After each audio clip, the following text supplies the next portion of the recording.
Dzire, इसमें customer का complain आया है कि इंजन में मेरा साउंड हो रहा है। इनिशियल ऑन, इंजन स्टार्ट हो गया, देखिए खर खर खर खर साउंड आ रहा है।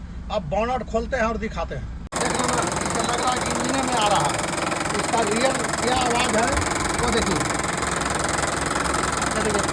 फैन का आवाज़ है, यहाँ से आवाज़ आ रहा है। देखिए आवाज़ चेंज हो रहा है, देखिए चेंज हुआ।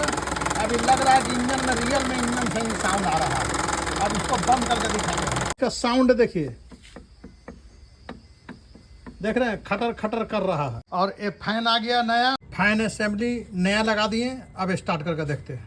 स्टार्ट कर दिए, एसी ऑन कर दिए, देखिए फैन चल रहा है, कोई साउंड नहीं आ रहा है।